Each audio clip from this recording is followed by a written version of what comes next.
They weren't actors. They didn't audition for this. Yet their faces flooded your feed, their names etched into titles like a warning label. America's most inbred family. You clicked. Millions did. We stared at them through a screen. Awkward silences, misaligned eyes, strange sounds we didn't understand. And we watched. But something changed. What started as curiosity mutated into a digital spectacle. Views turned into dollars, comments into assumptions, families into content. And the Whittakers? They became a mirror, not of themselves, but of us. In Odd, West Virginia, a family already living in isolation was pulled into the eye of a storm they never saw coming. Their privacy stripped, their trauma mined, their lives transformed into algorithmic fuel. Now, after criminal investigation, state removals, and confirmed abuse, one question remains. How did watching become harming? This is not just a story about inbreeding. This is a story about digital hunger, systemic failure, and the human cost of turning suffering into entertainment. In this video, we'll reveal 7 deeply unsettling consequences of the Whittakers' viral fame. From legal fallout and financial fraud to a state-mandated intervention that removed them from their own home. You'll hear the facts, the patterns, and the moments the internet didn't want to see. By the end, you might feel differently about the videos you once watched in silence. And that's okay. All we ask is that you stay to the end and decide for yourself what responsibility looks like when real lives are on the other side of the screen. 1. It's easy to assume everyone agrees to be filmed. That a camera pointed means a contract signed, a story freely told. But with the Whittakers, nothing was ever that simple. Informed consent isn't just a handshake, it's the right to understand. What's being recorded, why, and what the consequences might be. It's a legal and moral standard.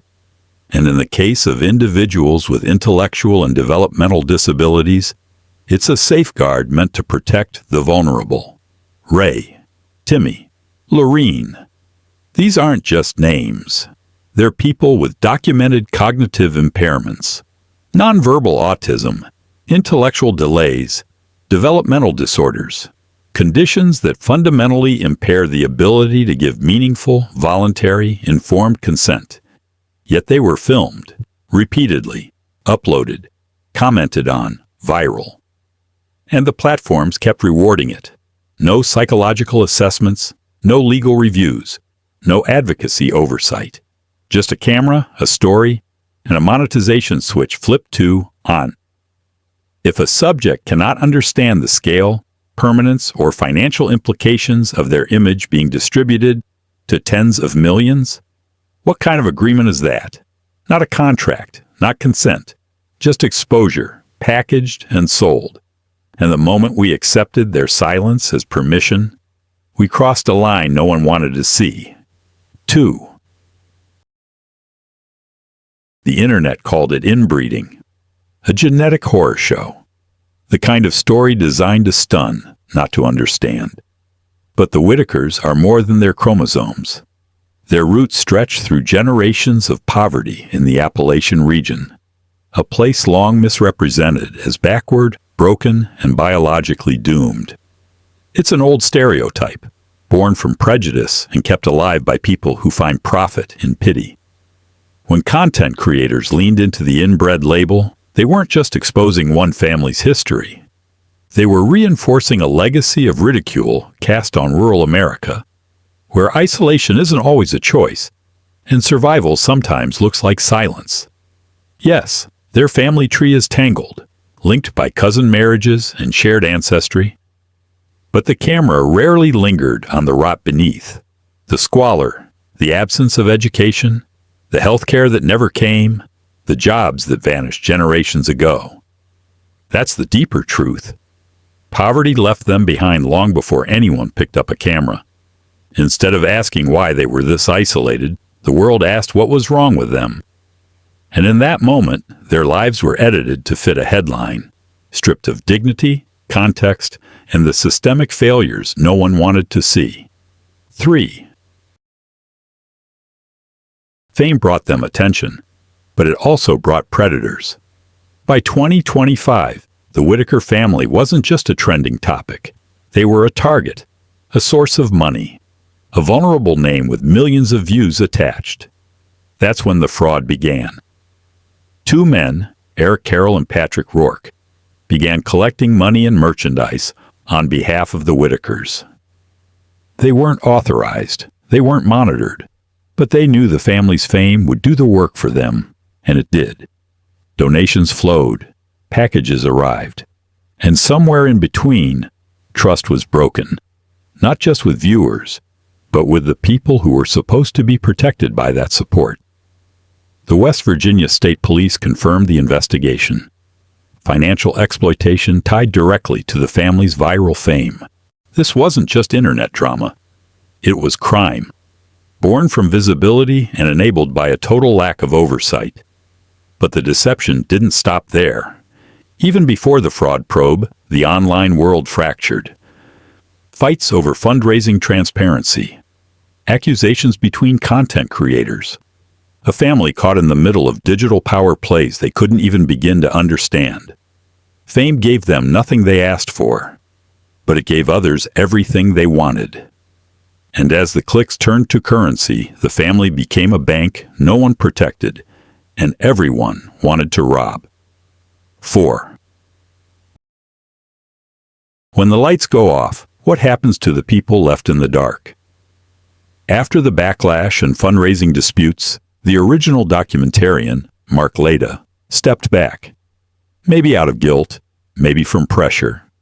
But what matters is what came next. A void. With no one left to mediate or monitor, others moved in. Not experts, not advocates. Just opportunists, armed with cameras and access, but no plan to protect the very people they claimed to care about. Carroll and Rourke began filming. The same men later investigated for fraud. But this time, the lens wasn't just capturing struggle, it was framing it as entertainment again, raw and unfiltered, without limits or consent. Reports of neglect began to surface. Allegations of worsening conditions. Vulnerable members were filmed more often, their boundaries blurred, their lives unraveling in real time. There were no safeguards, no medical oversight, no legal guardians speaking up. Just the internet watching. And while millions clicked, a family already fractured by genetics and poverty fell deeper into exposure without the structure, resources, or protection to endure it. The camera came in with curiosity. It left behind chaos. And the people who remained were more alone than ever. 5. In November 2025, everything changed. After years of filming, fundraising, controversy, and exploitation, the state of West Virginia made a decision no one could ignore. Adult Protective Services intervened, not with a warning, but with removal orders. 3 members of the Whittaker family were taken from their home, Ray, Lorene, and Timmy. Not for a documentary, not for content, for protection. This kind of action is rare. It only happens when officials believe vulnerable adults are at imminent risk of abuse, neglect, or irreparable harm. By that point, the damage was no longer digital. It was real, measurable, legal. All the warnings about consent, about oversight, about accountability had been ignored, until the only authority left was the one that arrives when all others fail: the state. What began as a documentary ended as an emergency intervention. And for the first time, the Whittakers were no longer a story. They were a crisis. 6. This story was never just about who made the videos. It was about who watched them. The internet rewards attention. Algorithms don't ask why you're watching, only how long. Each view, each like, each comment tells the system, give us more of this, more struggle, more pain, more of them. And so, the cycle deepens. The moment a family becomes content, they lose something they can't get back: the right to exist without an audience. without judgment, without financial stakes tied to their suffering. The truth is uncomfortable. Most of us clicked out of curiosity. We wanted to understand. Maybe we felt sorry for them. Maybe we thought watching helped. But watching is participation. Watching is data. Watching is revenue. And in a system built on monetizing the margins of society, even good intentions become currency.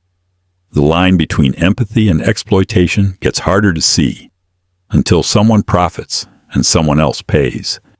The Whittakers didn't choose fame, but we chose to engage with it, not once, millions of times. And in doing so, we became part of a machine that rewards exposure and forgets humanity. The question isn't who made this happen. The question is, now that you know, what will you do? 7. This isn't just about the Whittakers anymore. It's about what happens when stories lose their center.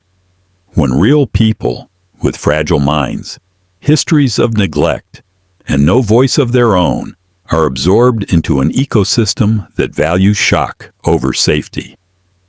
The Whittaker family became a case study in what digital attention can do, when it outpaces ethics, outlives accountability, and replaces consent with clicks. Criminal investigations, exploited donations, predator access, state intervention, those aren't internet rumors. They're confirmed events. And through it all, the family remained the same. Vulnerable, exposed, and increasingly alone. We're not here to judge those who watched. We're here to draw a line. Our channel exists because stories like this deserve care, not clicks. Facts, not fantasies. We'll continue to cover the truth with the weight it deserves. And if this resonated, if you felt the weight of what happened, then help us change how these stories are told. Like the video. Leave a comment. Share what you've learned. Subscribe if you believe in media that protects more than it profits. Let's build something better. Not for views, but for dignity.